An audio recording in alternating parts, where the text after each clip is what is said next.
Latvijā mediķi nejūtās novērtēti. Mēs jau to redzam ikdienā un dzirdam mēdījos arī. Un mēs to redzam viņu nogurušās sejās. Mediķi ir gatavi strādāt, bet viņiem vajag tādu stratēģisku redzējumu šajā nozarē, ka viņi var paļauties uz to, ka zāles būs, ja viņi viņas izrakstīs, ka būs pieejami izmeklējumi, ja viņi uzskata, ka tas ir vajadzīgs, un ka viņi paši var augt, attīstīties tajā nozarē, un viņiem nav jābrauc prom, tāpēc, ka viņiem nemaksā algu tādu, kādu viņi vēlētos. Šī ir tā profesija, ņemot vērā to, ka ir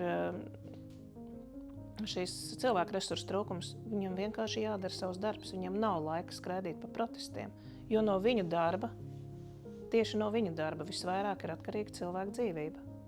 Lielākā mūsu, un ne tikai Latvijas, bet arī Eiropas un iespējams arī citu valstu problēma, tas ir cilvēka resurss. Mēs izsīkstam, un tā ir, kāpēc tā ziņa ir, ka mums ir jārūpējās par veselības nozares finansējumu stabilu.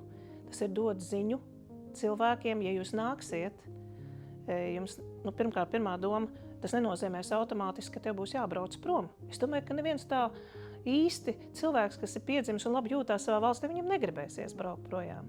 Jo vienkārši viņam būs šeit apstākļi, lai viņš var augt. Un tie augšanas apstākļi paliek labāki, bet pārāk lēni, manuprāt. Kāpēc cilvēki nedodās pie ārstiem? Es domāju, ka tam nav viena atbilde, tur vairākas. Protams, viens vai šis ārsts ir pieejams, un vai cilvēks jūtās drošs par to, ka viņš aizies un viņu sapratīs, un viņu pieņems, un viņam būs pieejama ārstēšana. Un ja viņš jūt, ka tā varētu nebūt, tad iespējams, ka tās ir arī bailes.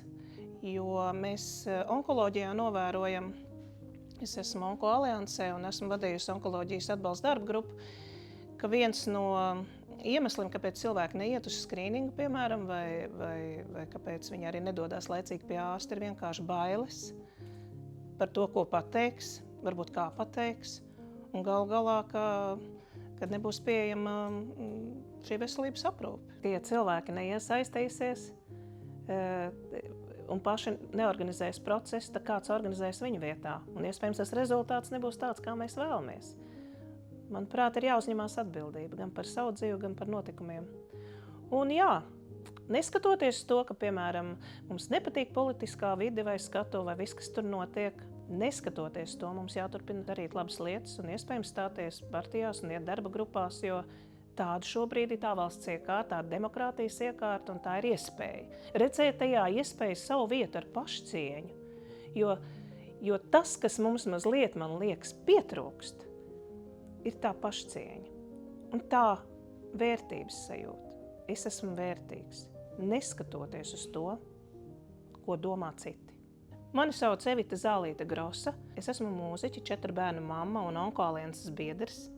Es uzskatu, ka stipru valsti veido stipri pamati. Un ja tu domā tāpat, stājies darba grupā un veidosim veselīgu nākotni valstī kopā.